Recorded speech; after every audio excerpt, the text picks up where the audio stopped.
starting a brand new series. If this is the first Sunday you've ever been at LifeChurch, you come at a great place. A series, we just kind of take a topic and we talk about it for a while. And something that is on my heart is your heart. Some of you in this room have experienced a heart attack. You've been with somebody who has experienced a heart attack. And in the moment of crisis, when somebody has a heart attack, the immediate thought that probably comes to your mind is, we want to save this person. We want to save this life. There's a sense of panic that's going on. There's fear. There's uncertainty. You didn't see it coming on. Nobody plans to have a heart attack. And as soon as the heart attack strikes, probably the first response is to get on the phone and call 911. Because we want to rescue this person. We want to save this life. Because there is a heart attack going on in this person's life. And if we don't intervene in this situation right now, it's literally a life or death situation. There's a lot of things that attack our hearts as people. You don't even recognize the things that attack your heart. So for the next few weeks, we're going to talk about some of those things. And when we talk about the heart, we're talking about the part of you that has emotion, the part of you that makes decisions, the part of you that processes life. It is your inner being, your inner self. It's what makes you who you are. And for all of us in this room, there are things that attack that part of us. And the interesting thing about heart attacks and the things that attack our heart, nobody's anticipating it. Nobody plans for it. It just comes out of nowhere. And there are things that attack your heart and attack my heart that none of us plan for. And if we don't do something about it immediately, if we don't respond to it, if we don't address the thing that's attacking our heart, the consequences can be deadly. Emotionally, relationally, maybe even sometimes physically. I mean, come on, the things that attack our heart, we didn't plan on it. Nobody wakes up one morning and says, you know what? I think today I want to have an extramarital affair. But somewhere along the line, a conversation started. An interaction continued. A dialogue began. And without planning for it, without preparing for it, suddenly this love affair has attacked a person's heart.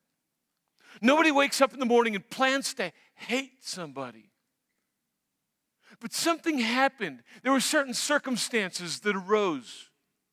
And as a result, this emotion rose up on the inside of you.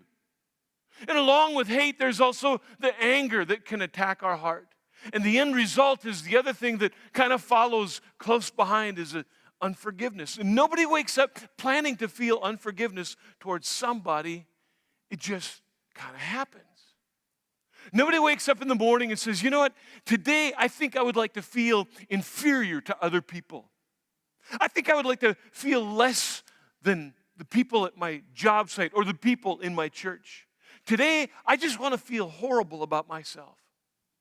But at some point in your life or in my life, something is said at a key moment, at a vulnerable moment, by somebody that we maybe put a lot of credence and credibility in their character and their voice in our life. And they said something to us that attacked our heart.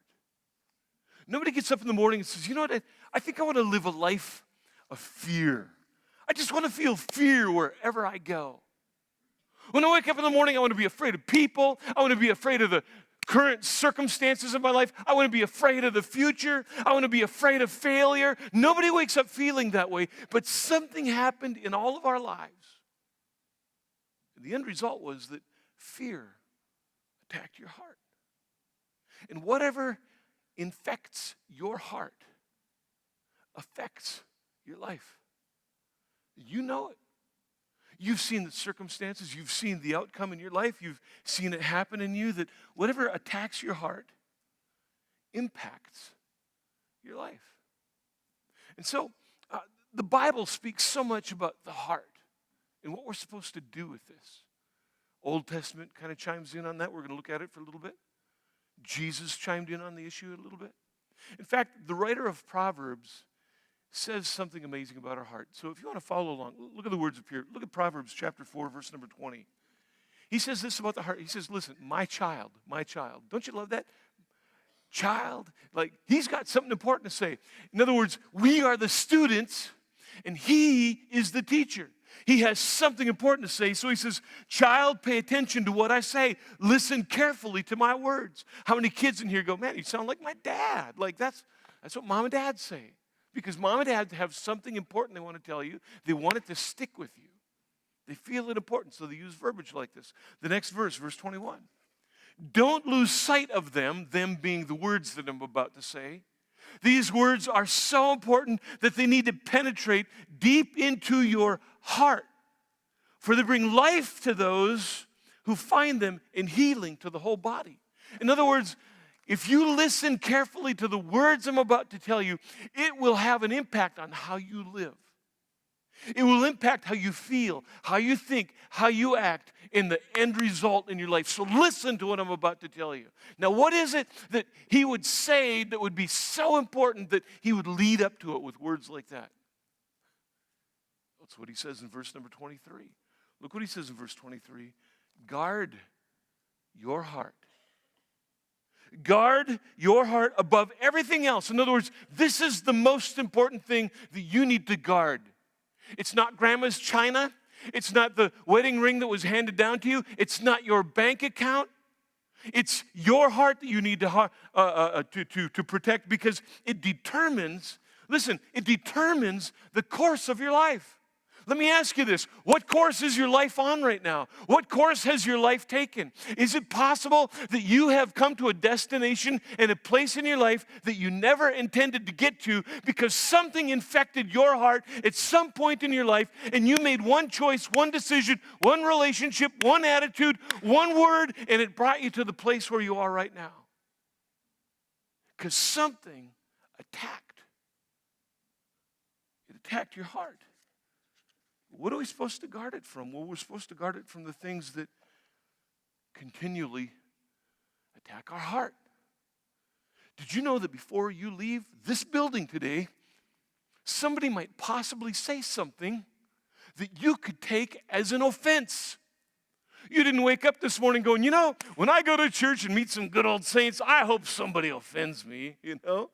But somebody might say something and you take it as an offense. It's an attack on your heart. Greed attacks the heart. Betrayal attacks the heart. Lust attacks the heart. Addictions attack the heart. These things come on suddenly and subtly. They just kind of happen without us really thinking about them. When you think about the things that attack our heart, they usually take an indirect approach. They're very clever. And the things that attack our heart have an ultimate end goal in mind. And it's never good. It's never good. You say things like, well, Pastor, that would never happen to me. Lust, greed, unforgiveness, betrayal, hatred, anger. No, Pastor, that wouldn't happen to me. No. You don't think you have a unforgiveness problem or a forgiveness problem. Look, I don't have unforgiveness in my heart. No, you don't have any unforgiveness in your heart until that person's name is mentioned or they walk into the room. And suddenly the emotion comes back again. You think, well, I don't have any kind of a lust problem. No, you don't have a lust problem until you're all alone with your mind and your thoughts.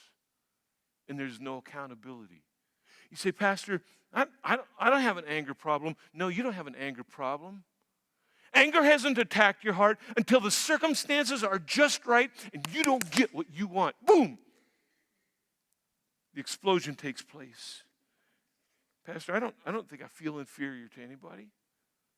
No, you don't feel inferior until suddenly you're asked to be in a position that you hate, never want to be in. You never feel inferior until you see the other people that are going to be a part of that group, or whatever it is that you're called to do. And suddenly you're sure that everybody else is better than you are. You know, I speak really from my own life experiences. And I thought about this a little bit. I thought, if we ever have to come to a place where we justify the way we think, if we ever come to the place where we have to justify the way we feel about ourselves, something has attacked our heart. And it was subtle. It was sneaky. And it just got in there. That's why I like, there's a prophet in the Old Testament, and he writes about Israel and God's interaction with Israel, but kind of in the middle of that whole thing, he writes something so incredibly profound, and it's you and it's me. Look what he says in Jeremiah 17:9. Here's what he says about my heart and your heart. He says, that human heart is the most deceitful of all things. You say, Pastor, is it possible that my heart is more deceitful than the devil? Yeah, I think it is. I'll tell you why in a moment. He says it's the most deceitful thing. It's desperately wicked. Aren't you glad you came to church today? Aren't you feeling good about yourself? And this is the reality. He says it's desperately, and then he asks what could be taken as a rhetorical question, who really understands it? He'll give the answer in the next verse, and we'll get to that in just a moment. But here's how that deception works in our heart. Pastor, look, it's not unforgiveness. It's not unforgiveness. It's righteous anger. If you knew what was done to me, what was said to me, you would understand why I feel the way I feel. It's not hatred, Pastor. It's not anger, Pastor. If you knew what I went through and the hurt that I feel in my heart right now, no, Pastor, don't you get on me about a hatred or an anger issue and unforgiveness stuff. If only you knew what happened to me and what happened in my story. Look, you say things like, it's not wrong to sleep with him or her before we get married. There's nothing wrong about the premarital sex stuff. We love each other. It's infected your heart. It's not fear of the unknown. Look, Pastor, I don't have a fear problem. I just know, or I'm comfortable. It's just that I'm not as outgoing as you are. And we start to make excuses for our actions and our thoughts and our feelings and our attitudes and all of that, because let's just be real and honest. Something has attacked our heart. And we've let it stay. And it's a self-deception. And self-deception is the worst kind of deception. Because when we're self-deceived, we can't see it. Everybody else can see it, but we can't see it. Oh, we can see it, but rather we refuse to see it. It's a self-deception. It's the worst kind. And so the question in that verse is, well, who can really understand the heart? The answer is in verse number 10. Look what it says. But I, the Lord, I search all the hearts, and I examine the secret motives. God knows why we do what we do. God knows why we feel what we feel. God knows why we think what we think. And you can try to mask it, and you can make excuses for it, and you can come up with all kinds of explanations for it, and there's the past, and he said, and she did, and I feel, and we're in, and that whole kind of thing. God knows why we do what we do. Oh, I'm so glad he's gracious. And I think a good prayer for all of us to pray that was taught to me by an older saint in this church many years ago is a prayer that goes something like this. God, show me my heart. God, show me my heart. Because my heart can deceive me. And I think our heart deceives us more than the devil does. So now Jesus, he kind of chimes in on this a little bit. He uses a little bit different language, but really the essence of what he is saying is the same thing. Jesus is sitting down on a hillside one day, and he's speaking to the crowds that were there. And he talks about every spectrum and every gamut of life. And in Matthew chapter 6, verse number 21, he says this. Where your treasure is, there the desires of your heart will also be. Now, come on, come on, come on. If you've spent any amount of time in church, you've heard this scripture used when the pastor was talking about what subject? Money, right? Okay? But it's really about anything in life.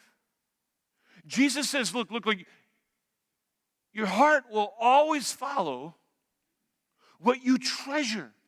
Now, we usually think of money, but do you know that you can treasure revenge in your heart? Oh, the thought of getting even is delicious, isn't it? The thought of retribution, the thought, you think the words you would say, you've planned out the retribution. Oh, revenge can be such a sweet treasure. Even something as innocuous as self-pity can be treasured. Self-pity can be treasured because suddenly we draw upon ourselves the attention of other people. We get them to feel sorry for us, and we get affirmation and attention and encouragement that we want, all through the auspices of self-pity that we've treasured in our heart. Oh, we can feel so inferior to other people. And you know what? We love feeling inferior because it comes across as being just a modest person. And suddenly we garner attention from people that we want and we desire, but it comes through this inferiority that we have marked as a treasure in our heart, or feelings of anger and hatred. Oh, we treasure that. We treasure it. You know why? Because we are justified, because it's a self-righteous anger that I feel inside. We can treasure these kinds of emotions within us. And for some people, when it gets inside of our heart, it becomes our identity. It becomes our identity. Now, Jesus continues, still talking on the same subject. Look what he says in verse 22. He said, you know what? Your eye, it's like a lamp that provides light for your body. And when your eye is healthy, your whole body is filled with light. In other words, you know what? Where you look, what you give attention to determines the direction of your life. In a positive context, you know what? It can have a great effect on your relationships, your finances, your future, your self-esteem, the direction in your life, your vocation. If your eye is healthy and you're looking to the right things, it'll take you to the right places. That's just the reality. It's the principle that Jesus lays out for us, that the direction that we look to affects us emotionally. It affects us spiritually. It affects us physically in all aspects of life. How you deal with people, how you deal with present circumstances, how you deal with past failures. Jesus said, look, it's your perspective. Because he wants us to understand that our perspective of life determines the direction of your heart. Your perspective on life determines the direction of your heart. So if you're looking for negative things all the time, which we're going to get to in a moment, you'll go to negative places. If you can find the positive things in life, it tends to take you to positive places. The eye can look at good things, or look what he says in verse number 23. But when your eye is unhealthy, when your perspective is unhealthy, when your introspection is unhealthy, when how you see people and life and circumstances and past and present and future is unhealthy, your whole body is filled with darkness. Do you remember when we started back in the book of Proverbs? Chapters 4, verses 21 and 22 said that what I'm about to tell you will affect your body and your life. And Jesus chimes in, kind of says the same thing. He said there is also this tendency inside of people, because of the condition of their heart, what has attacked their heart, what they've allowed to attack their heart, what they've allowed to possess, consume, and live inside of their heart has affected negatively the direction of their life. The focus of your life is determined by what's in your heart. It's kind of what Jesus is saying here. And look at the effect that it can have on your life. He said, Pastor, I don't think it's had any effect on my life. Well, let me ask you this. Are there any dark places? Jesus talks about darkness. Any dark places in your marriage? Can I ask you about your marriage? Can I ask you about the dialogue and the content of your home? Can I ask you about your marriage? Let me ask you about what you do when you're alone and you're confident and certain. Nobody's watching, and nobody will know. Let me ask you about your self-talk. Let me ask you about the words that play over and over and over in your mind. Let me inside of your mind for just a moment. Let me hear what you're thinking all day long about yourself, about others, about life.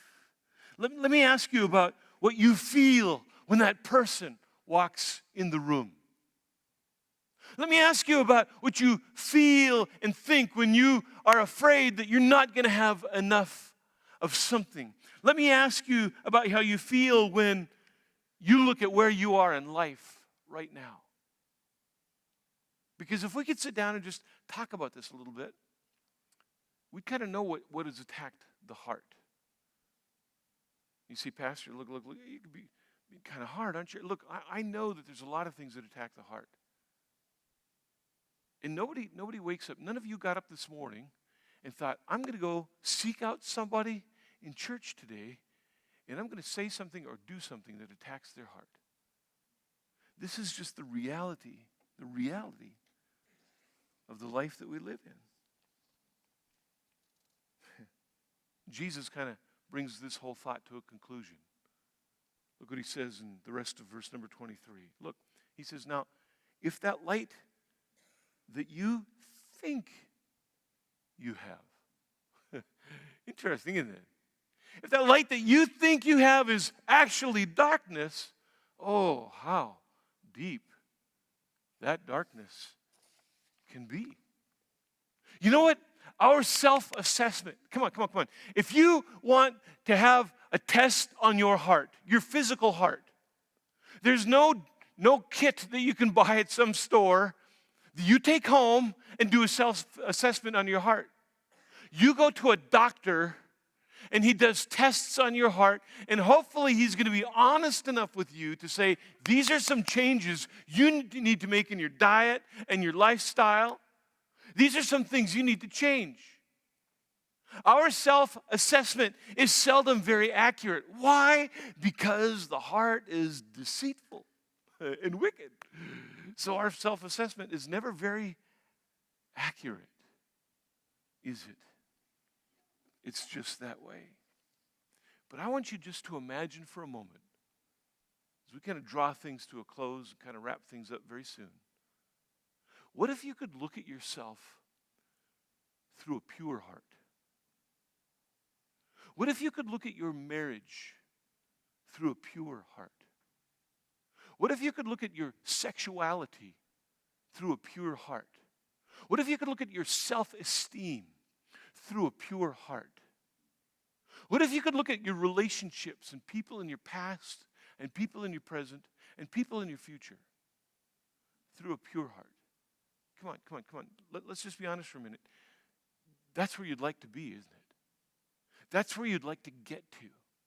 That's who you want to be, free from anger and unforgiveness and fear, free from a broken self-esteem, free from lust and greed. What if you could just see your life through the eyes of Jesus, the one who sacrificed his life for you?